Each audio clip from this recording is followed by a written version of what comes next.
I'll say, can you both introduce yourselves, and then we'll start with you. Okay. So could you both introduce yourselves?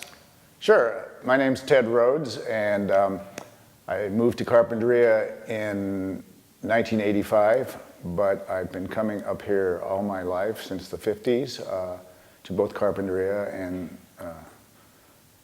San Ynez Valley, where some close family friends have a ranch. And I fairly quickly got involved with the Carpinteria Valley Association, a watchdog agency that was actually founded in 1964 by Lois Seidberg and Campbell Grant, and formed 1 year before the city incorporated in 1965. And I was rather surprised when I moved here to learn that Carpinteria hadn't been an incorporated city until 1965. My name is Arturo Tello, and I came here in 1979, and I'm a painter, and I had just graduated from San Jose State University, and I was interested in figures, not so much in landscape, but when I moved here, the beauty of the place just turned me into a landscape painter. And very soon, by 1984, I had a solo show about the Carpinteria Bluffs called The Landscape as an Endangered Species. And that was at the Faulkner Gallery in Santa Barbara. And pretty soon, a couple of years after that, I was co-founder of the Oak Group with Ray Strong. And that's a group of about 25, 26 artists who work together to raise funds and awareness for open spaces. And in our very second show, we had at the Cabrillo Art Center, Lois Seidenberg noticed it and was interested in having the Carpinteria Valley Association give us a reception, a second reception.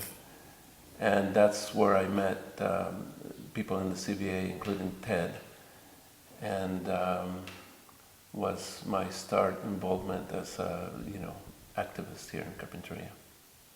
Do you have any thoughts you can say about the city incorporating in '65?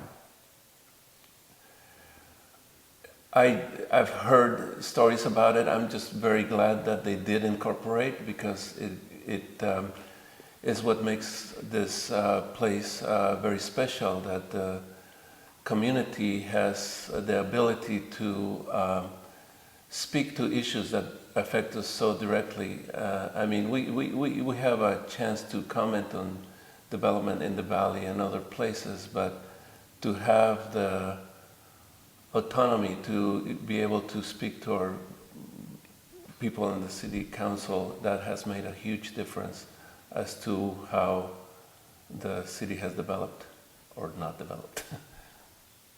And Ted?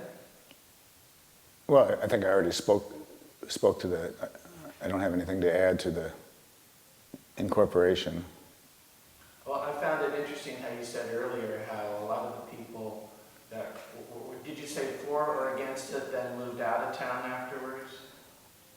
That was just a story I heard. I don't know if that's, you'll have to do the research on that. But I do know that Ernie Woolbrand, unfortunately, he had some archival film that got lost by a local television station. But when they were putting in the Casitas shopping center that used to be an orchard, I think he still had that film footage, so the family may have some of that footage, but he had some great archival footage of that era that has been lost. Maybe it'll be found again someday, but that would be the footage to look at in terms of... Okay. Tell me about the Bluffs. Maybe Ted first. What do you know about the history of the Bluffs and then the project you guys were involved with? Well, back in the 60s, before I was living up here and before Arturo was here, an oil refinery was being planned for the Carpinteria Bluffs, and it almost came to be, and there was a referendum about that, which fought it off, but then the oil spill happened at about the same time, which of course refocused the environmental movement. A lot of people say it started the environmental movement, but that's kind of a misnomer because the Sierra Club and a number of other environmental organizations nationally had been doing a lot of work to save Glen Canyon Dam and a number of other preserves, and of course you can go all the way back to John Muir for that. But it certainly refocused the modern environmental movement, the devastation suffered by the oil spill in 1969. Since that time, a number of development projects were proposed for the Carpinteria Bluffs, and we got involved in the late 80s when Serena and Brown had an option on the land. The land was owned, part of it was owned by Chevron Land and Development, and a small portion of it, 29 acres, was owned by Serena and Brown, and a number of development proposals came forward, and about the same time, people began to realize that we had some very well-meaning people in office, but the city was not on as professional basis as it could have been, and the city was running into a lot of red cash flow problems, and a lot of development was being approved around town, largely because I think the city needed the cash, and there wasn't really a vision. The general plan was a bit out of date. So in the late 80s, the effort to save the Carpinteria Bluffs became more than just a fight for the Bluffs. And one reason, if you go out and look at the marker and it says that the Bluffs is a symbol larger than itself, the Bluffs also became a symbol of wanting to plan our community with more of a visionary concept behind it, you know. And maybe you want to add something to that, Arturo, but it really did become a rallying cry for a lot of things. And if you look at the campaign platform in 1990, when 3 people decided that we needed to get some new people into office, you know, over a third of their campaign platform, which I actually helped write, and I think Arturo did, and others. Al Clark was the campaign manager for that campaign. He's now in office himself, but that campaign was really about refocusing the town, getting it on a more professional basis, and it was a very gratifying campaign because we were successful, and I think we were able to take the city to the next level. Arturo, would you like to chime in? Well, yeah, well, for me, the Bluffs has been basically the soul of the town. It has been a very spiritual place for me. And I think that the town, at the point where it was really about to lose that, you know, its soul, came around and basically woke up to what Carpinteria is and could be. And it was a far-fetched idea that at the point could be saved, you know, the Bluffs. Our involvement at the beginning had to do with, you know, just asking them to tell the truth, you know, to say that building at the Bluffs would be class 1 unavoidable significant impact.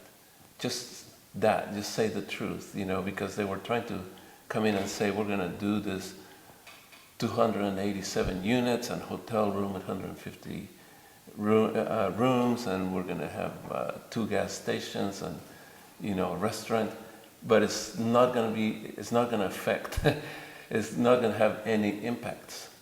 And we were just kind of saying, you know, I mean, we could see the writing on the wall that they were a simple vote away from, you know, getting approval. But we were fighting the environmental document. And it was, you know, we had to learn on the go, learn about what had come before, we happened to find out that in previous iterations of the proposals that EIR did list the loss of open space as a Class 1 impact. So we just kind of started digging at that, and we kind of won that point. And then the fight kept moving in different directions to the point where when we were talking about a different general plan for the area, a different coastal plan for the area, we were kind of competing in a vision with professional architects. We were coming up with a better vision for the town than people were suggesting. And it was an interesting thing to do, wasn't it? To just kind of evolve in our sophistication of how to fight this thing. From the outside, it might have looked like we were,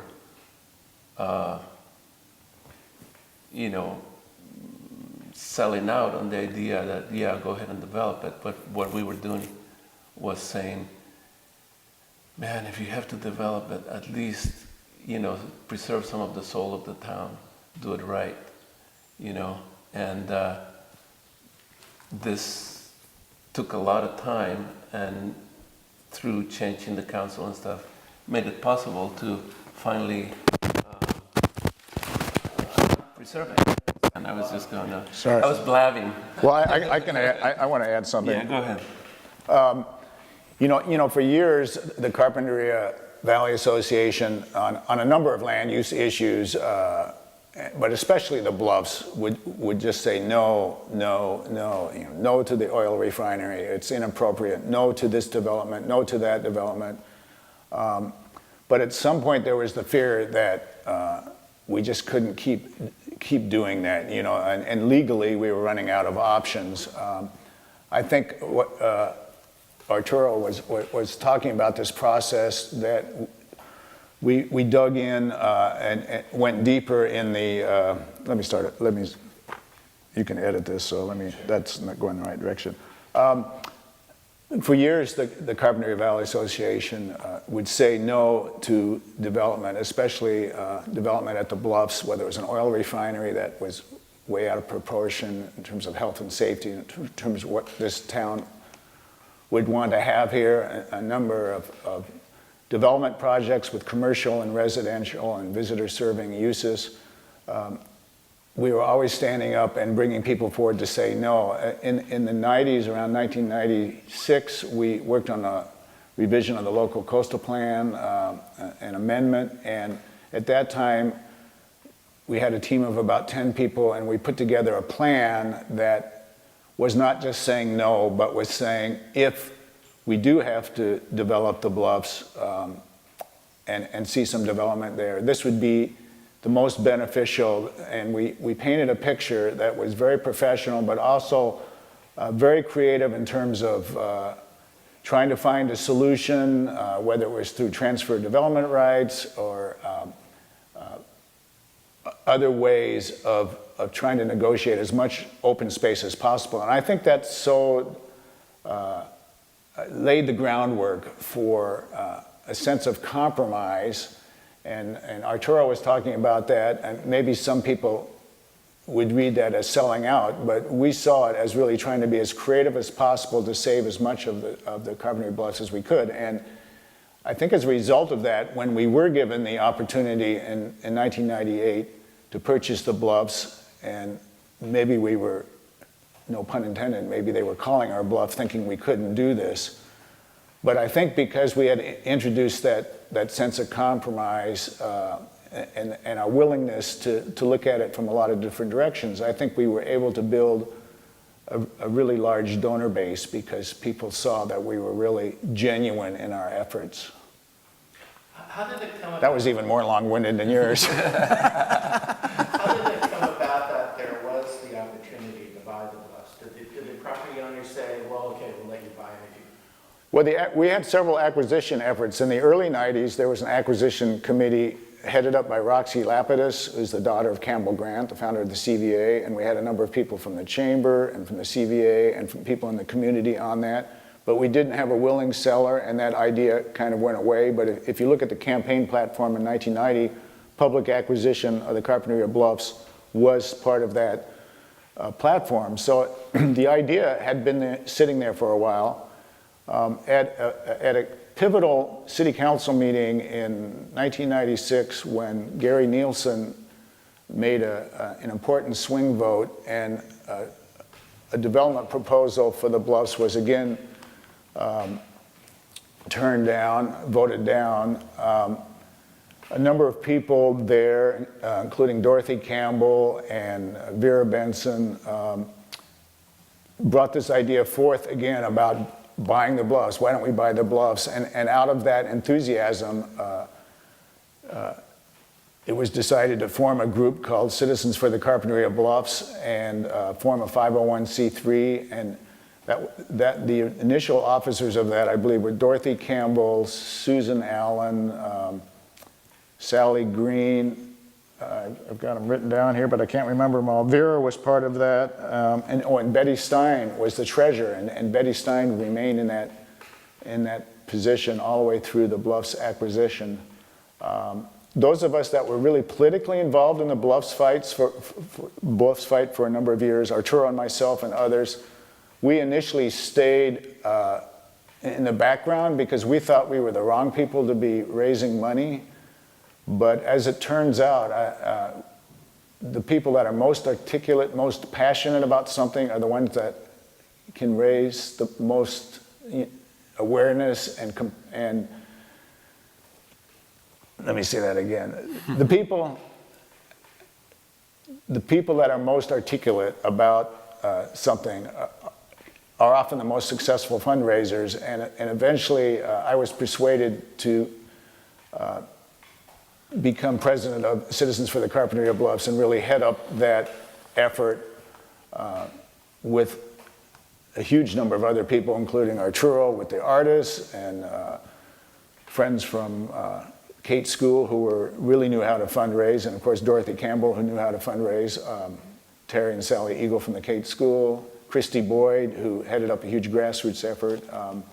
We had basically 4 months to raise $4 million, which translated to $35,000 a day. It was a pretty heady experience, except for those of us that had taken on throwing incumbents out of office in 1990. You know, we were used to taking on tasks that people said couldn't be done.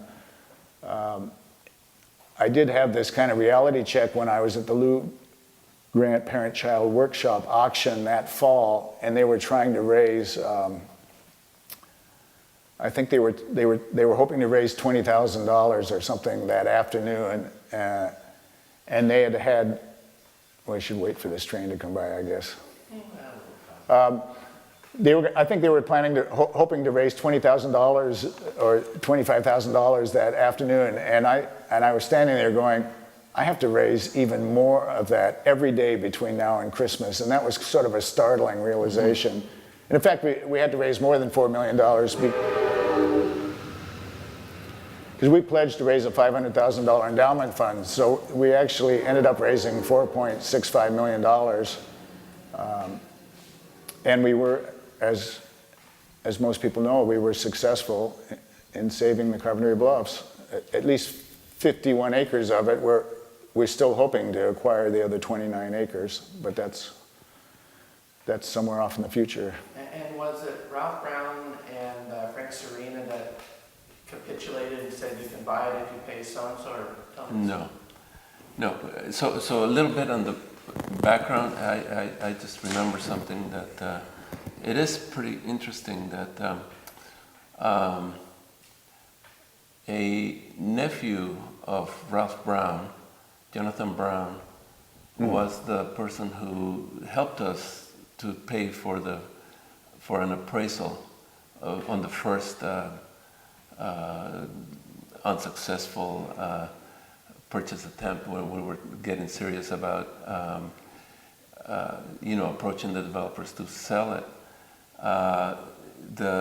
city of Carpinteria, the city manager, Alan Coates, had put out an appraisal of the Bluffs being worth $30 million.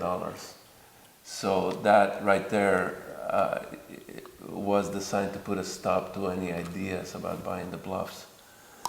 So we said, no, that's ridiculous, and to kind of put our money where our mouth was to contract like a real appraisal.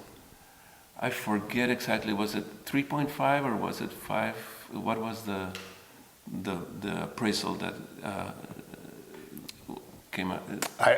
It was way lower. We got cobwebs there. I can't remember now. Yeah, we've forgotten some of the specifics. It was under 5 or 10 million. Yeah, it was more logical, and it was professionally done. It had, it took into account the likelihood of it getting, past the amount of time that it would take to fight it and all that stuff. But anyway, the interesting thing is that the community, including even the family of the developers, was very much swinging towards the idea of let's keep this, let's keep it open.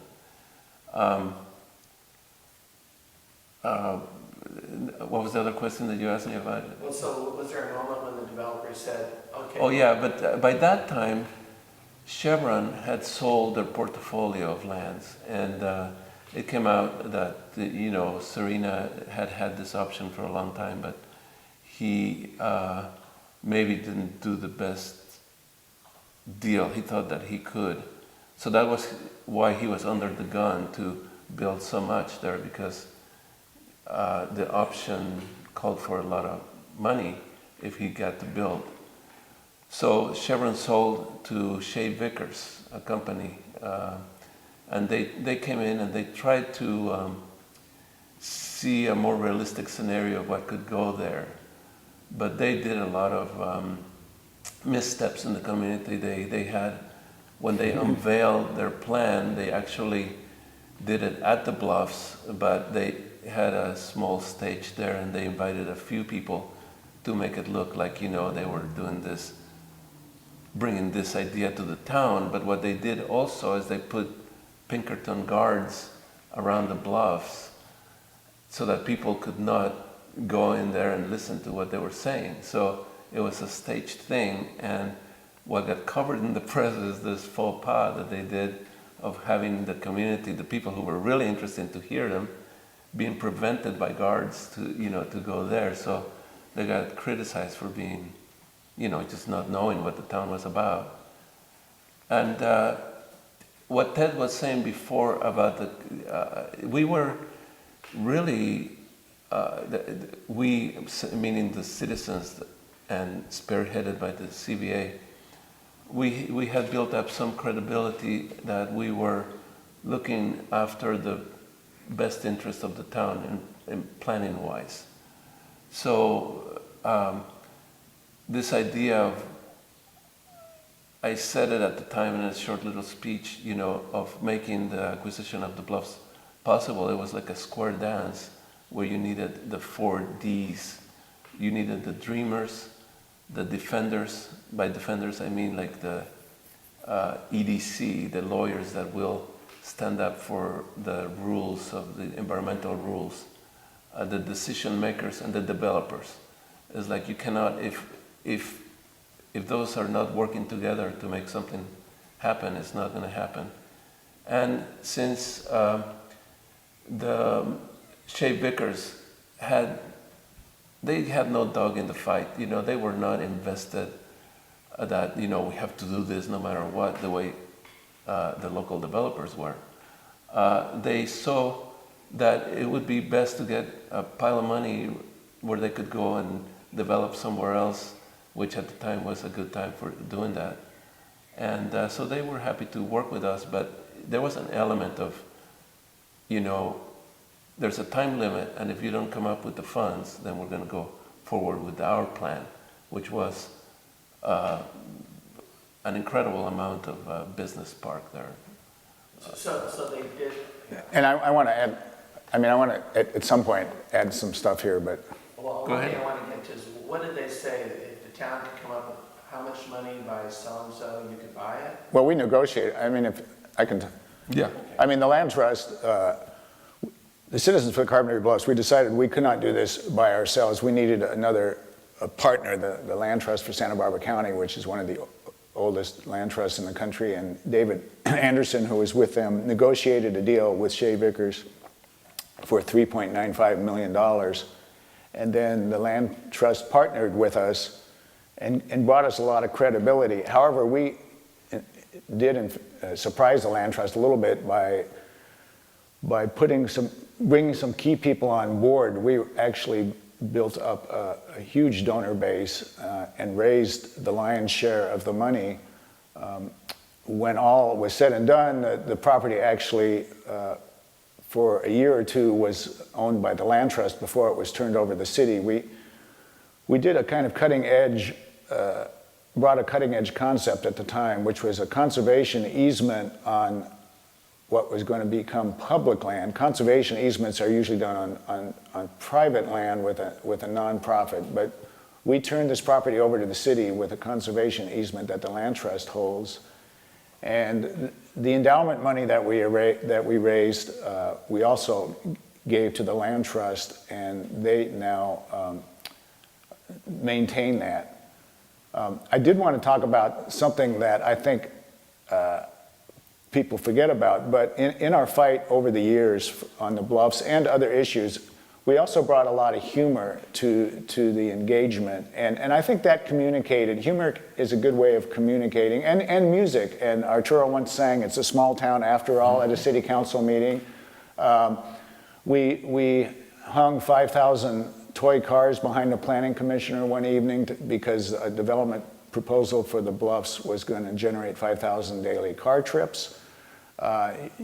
You remember, Larry, a video that we heard that the developer had a video, likely an animation showing the visual impacts of the Bluffs, and Arturo and I went out and made a homemade video with just a family camera and blew the developer's video out of the water, so to speak. And another thing that happened,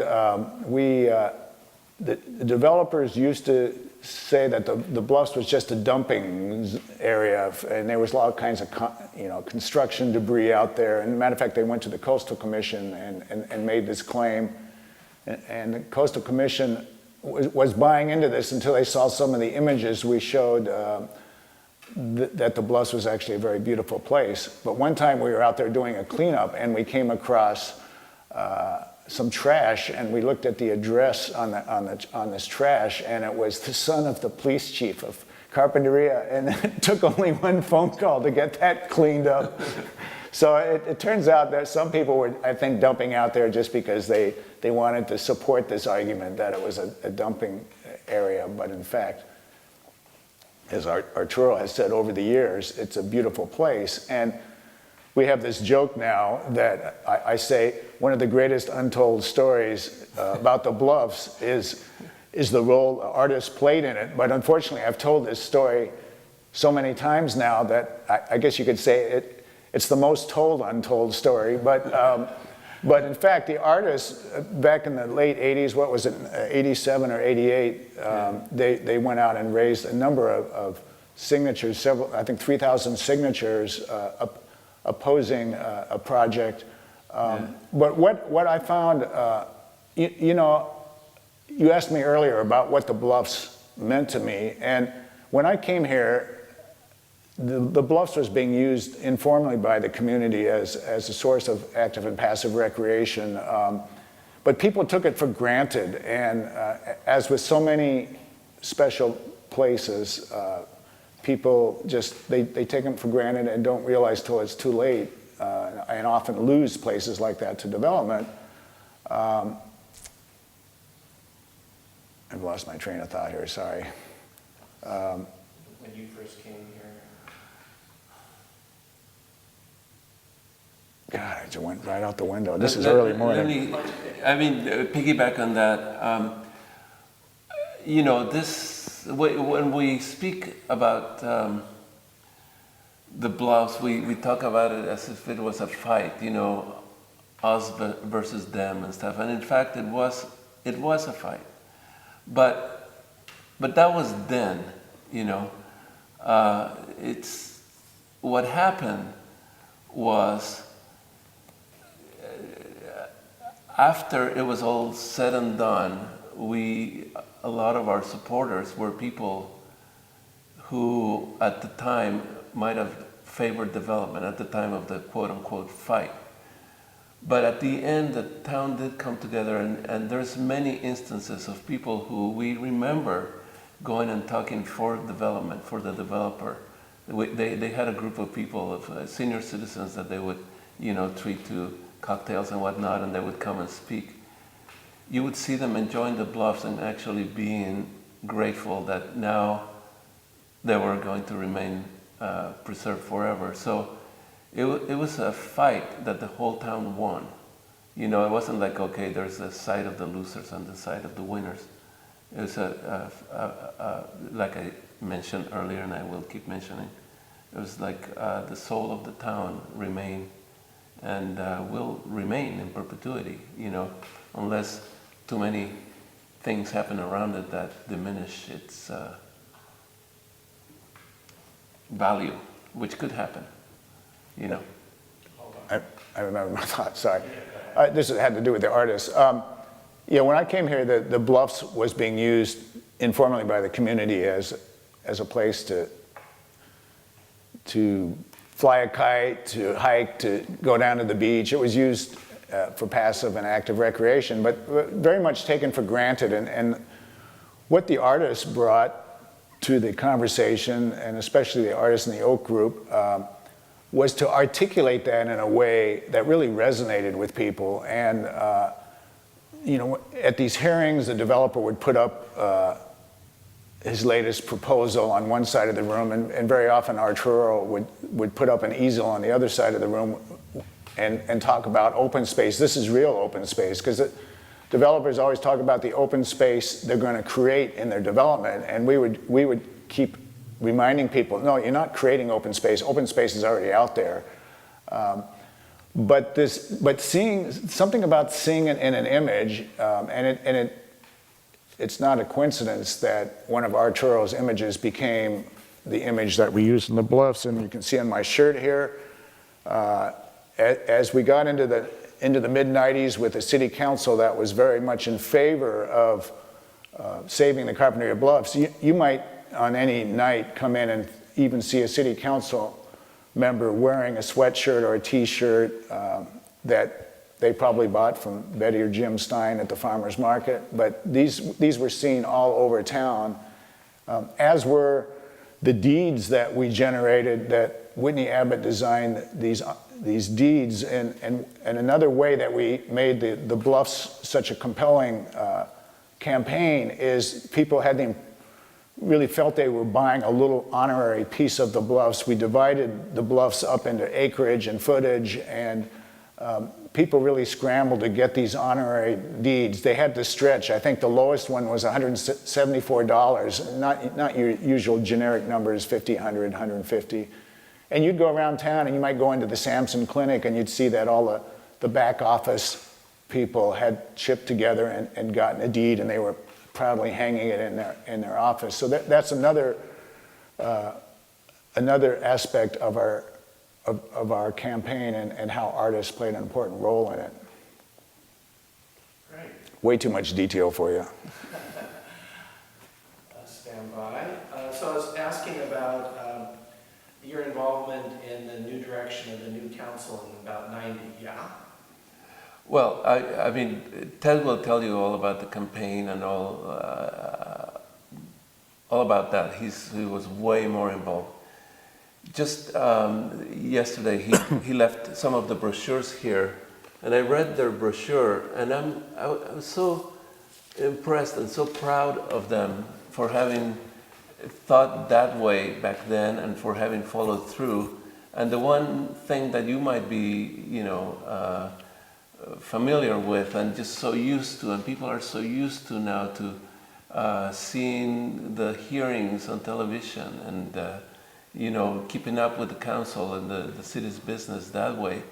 And, that wasn't like that until they came in and they proposed it and they followed through. And You mean televising? yeah, they wanted to do the meetings? business of the city openly. And I remember the old council kind of fighting against it. One particular thing that we never let go is that, a certain councilman who I will not name, Mark King, said, we're going to give a forum to our local terrorists, meaning us, to go and speak at the council, because, and that was so, wrong-headed. It's like that now, of course, we take it for granted that you will be able to go and speak openly and people will know what it's all about. It wasn't like that before. And the issue was whether to televise the meetings or not? Yeah, City council and city planning council commission. and the whole thing. Yeah, the issue was transparency, and actually the city council led the effort on this. I think the Carpinteria Unified School District, was brought to this kicking and dragging, and only in recent years can you actually watch it live.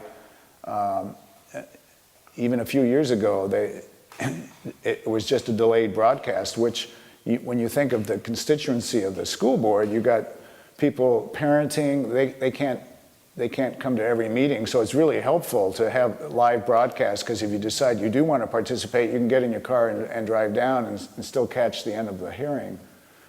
And most of the boards now and district boards in Carpinteria have gone this route of transparency because it's better government, and you have a better community with better government. So Ted, what were some of the issues? The one thing that strikes me was the tilt-ups at that end of town, but some of the issues involved with the early council. And what year was this, Ted? When the new council ran the slate? Well, in 1990, these buildings went in before the 90s. There was that Uria shopping center that is, I'm not sure what's in it now, but there were a number of buildings that went up that didn't get immediately occupied. There was the tilt-ups that went in by the marsh. A lot of people thought that the condominiums that were built down the street, that they should have been reversed, where you shouldn't have had storage buildings by the marsh, you should have had condominiums there. There's the storage shed out here, the Alamo storage shed, or storage facility. And these are all, have become useful spaces, but at the time, people were wondering what planning sense it made, But it was more than that. It was, sorry. Yeah, go ahead. Sorry. It was that these things were not being put in scale. They were violating setbacks. The council and the planning commission was not, I used to say that there is not a development they haven't met a development they don't like, and one quote from a commissioner at the time, his name was Peter Small. He said, "We have to build it big to emphasize the small." So there was there were fairly good zoning rules and whatnot, but every project would come and push out and overdo their envelope, and so we wanted reasonable growth that stayed, within the zoning, restrictions, because they were there for aesthetic reasons and for just the, the amount of density that, there's parking and this and that. So the rules were not, even the rules that we didn't put in place, they put in place, they were not being followed. And so, what the council wanted to do is like to stop that race to, lose the feel of the town. That was what it was about. You have something to add to that? Okay, go ahead. Yeah, the Carpinteria Valley Association, from its beginning, was pushing to preserve the small town, rural nature of Carpinteria, small town, beach town, coastal town, agricultural town, and a great concern about how development came. We wanted a sustainable town, but we did not want urban sprawl. We did not want to look like some of the towns in the San Fernando Valley. So we were concerned about what our planning policies were and what our vision would be for this town. And it was constant diligence, because back in the early days of incorporation, it did seem that buildings were being approved because the city needed the cash, and developers would come and be told over the counter, yeah, you're going to have no problem getting this development. And now, with our new city council and a more thoughtful process, when someone comes to develop, they're said, you're going to want to talk to a couple of community groups that are really concerned about planning here in our town, and they give them the contact numbers, and it's beneficial for everyone. It doesn't waste the activists' time, it doesn't waste the developers' time. There can be a meeting of the minds, things can be talked about, and a lot of time and money saved. So that's a really good step in the right direction. So there was a planner, his last name was Swagert. He actually made a sign, put a sign up outside his door as a joke, but it tells you how it is. He put the world's safest planning department, like the world's safest beach. And he had a map, his idea of what, at the time, developers had talked to this state agency, I forget what it was, that was looking at, California is going to grow so much in the next few years, so communities have to plan for this growth, and just allow their zoning for so much more density. So this guy was just kind of saying, yeah, okay, we'll do that. He just kind of mapped all these red zones, and it was scary. His vision for Carpinteria, I mean, it was just like LA, with a few green areas, and he was proud of that. So anyway, it was scary at the time. I have something totally unrelated, but a funny little thing about World's Safest Beach. Matt Roberts, our parks director, and Steve Lane, who used to be head of the County Lifeguard Association, they've always said that Carpinteria has the world's safest beach, just don't go in the water. Yeah. That's their little joke, and I always like that one. I'm not sure I get it. Why don't go in the water? You don't get that joke, Larry? Oh man, you better have some coffee. They always say world's safest beach, just don't go in the water. That's where you get danger. Oh, okay. Well, you're the first person who hasn't laughed at that joke. Okay, but were they concerned of something bad happening in the water? Yeah, they're head of the Lifeguard Association for the whole county. I'm sorry. Wasn't following what you said, sorry. Yeah. My mind was elsewhere. Okay. Anything else you want to say about that period? Well, we're talking in the 90s. I mean, there's the visioning process. Talk about that.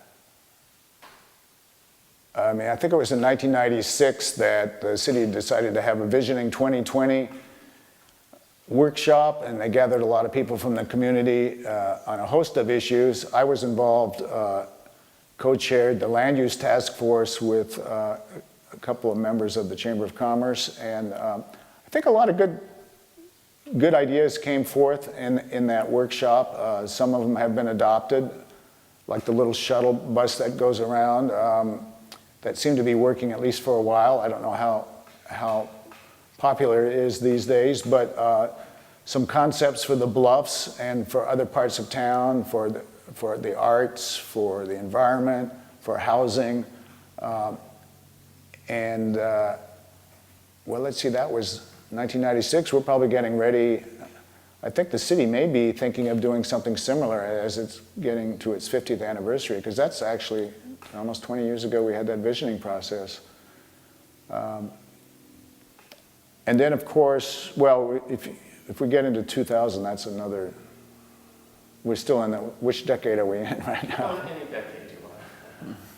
I mean, I think one thing that makes Carpinteria special, and they should celebrate, we should all celebrate on this 50th anniversary, is the fact that people really care about their town. And there's been a lot of activism.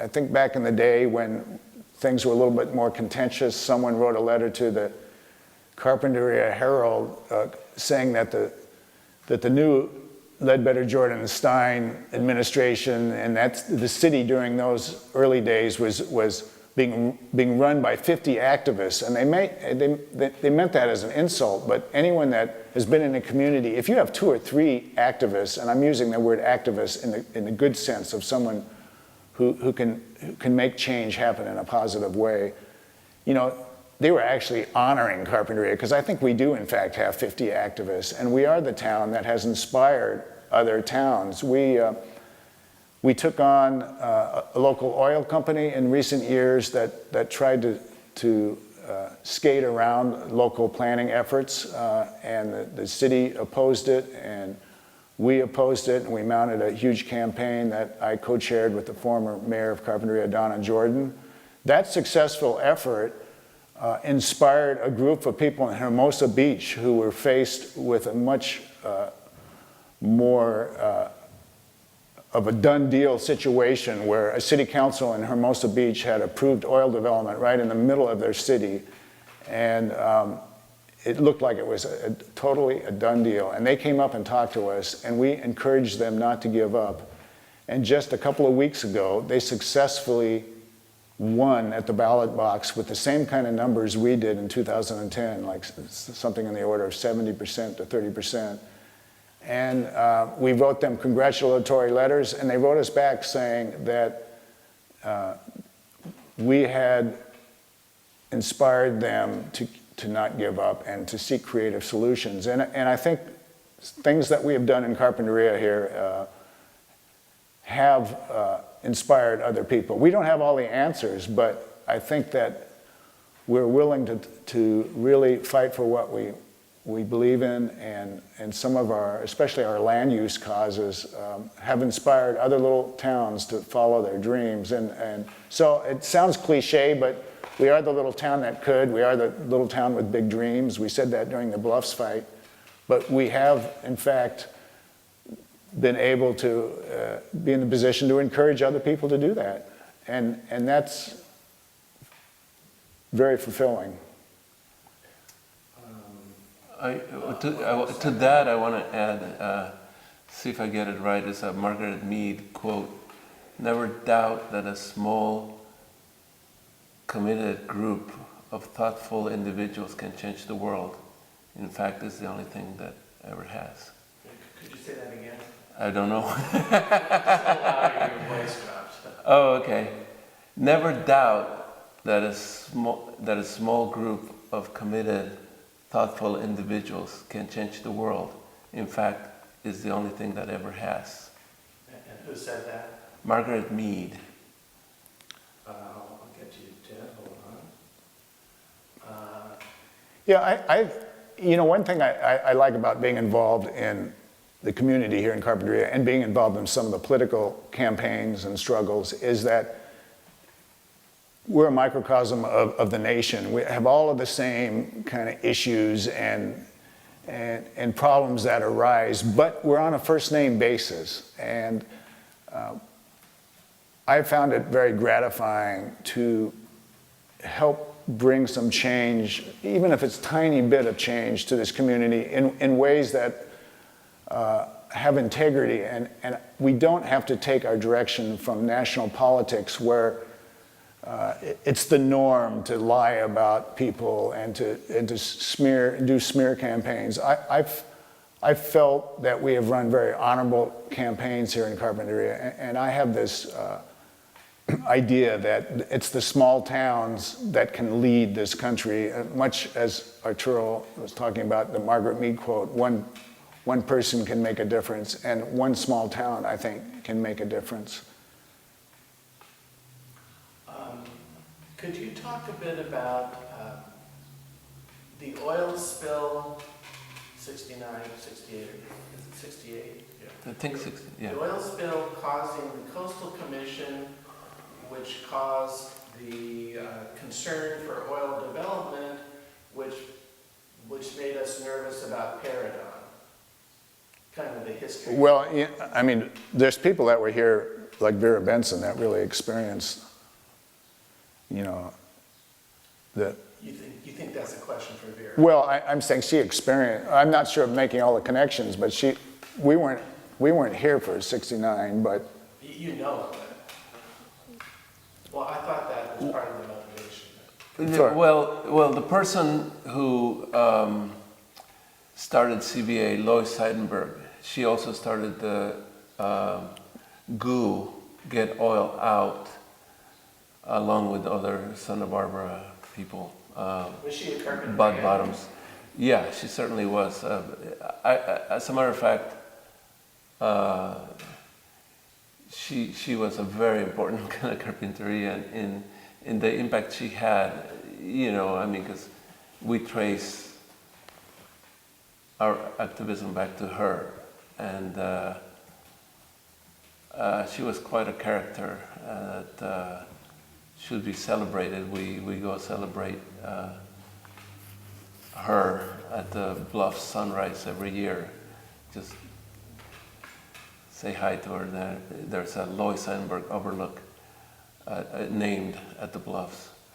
So she started that GOO, and they are very involved along with several other community groups in watching the oil development in the coast. I don't know what else. Do you want to talk about Paradigm anymore? Well, that happened in the 1910, right? I mean, 2010. Well, this guy did a fabulous job on running that campaign, and I wish, I'll say this. You know, the Chamber of Commerce has this thing called the Carpinterian of the Year. And they got all of them, most of them, to support Veneco. I would say that the honor of Carpinterian of the Year should go to Ted Rhodes for what he has actually physically done to make a difference in this town. It's never going to happen because he's not an insider in the business community or Chamber of Commerce. But the time and the effort and the results that he's produced in this community are admirable. And, you know, all respects to him. That's all I have to say. Okay, what would you like? Well, thanks, Arturo. I know you're not going to use this, so I can say this anyway, but I sort of like the Groucho Marx thing, you know, saying, I'm not sure I would want to receive an award from an association I would never want to be a part of. Yeah. So you're not going to use this in the film, but I do. I appreciate Arturo's sentiments, but we have been, you know, our effort to save the Bluffs has been honored. We got a number of American Planning Association awards, Santa Barbara Independent, Hero Award. We were given acknowledgement of that effort, but to me the greater acknowledgement of our success in Carpinteria has been these groups that we've been able to encourage and mentor around the state, up in the Sacramento Delta, down in Monrovia, in Santa Monica Mountain area, Malibu, Hermosa Beach, San Simeon, Cambria area. There's been a lot of groups, Elwood Shores. It's been really fulfilling to know that we didn't just do this kind of one little project and that's the end of it and we move on. And of course, a project is never over. No sooner had we saved the Carpinteria Bluffs than some distant computer person for the railroad decided that the Bluffs was a perfect place to put a railroad siding. And we had to fight a whole nother small battle getting them to stop that because putting a siding right there at the Bluffs would have been really dangerous for people crossing the tracks to go to the seal rookery. And it was just someone looking at a map and saw what looked like an empty spot on the map, and well, that would be a good place to put a siding, not realizing this is a place the community had just had this huge campaign to save as passive and active open space. Ted, can you tell me, what were the issues in Paradigm? What did they want to do, and why was your group against it? Are you talking about, well, at the time that the Paradigm project came forward at least in the year 2010,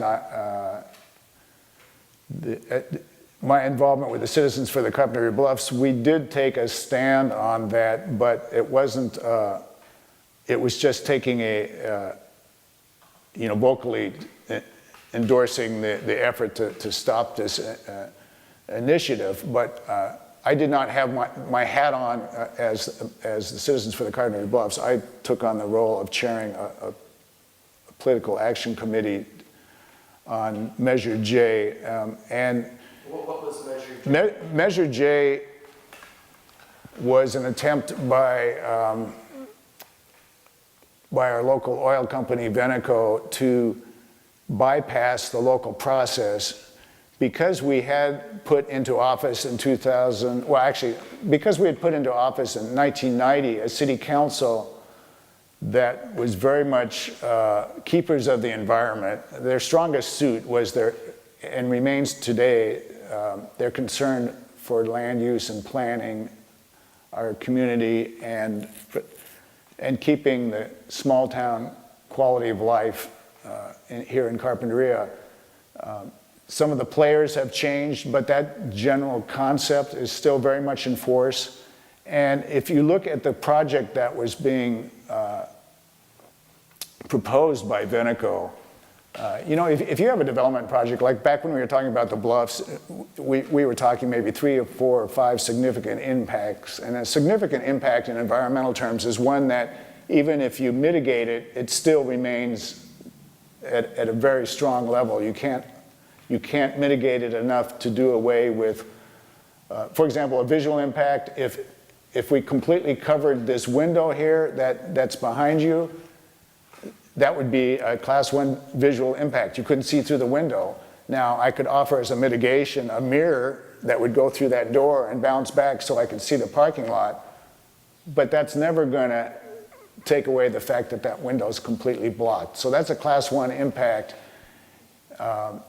The Veneco project, the Paradigm project, had 11 class 1 impacts, including explosion and release of toxic chemicals and the aesthetics. And there's a very long list that was, I don't think any city council that was really concerned about their residents would approve.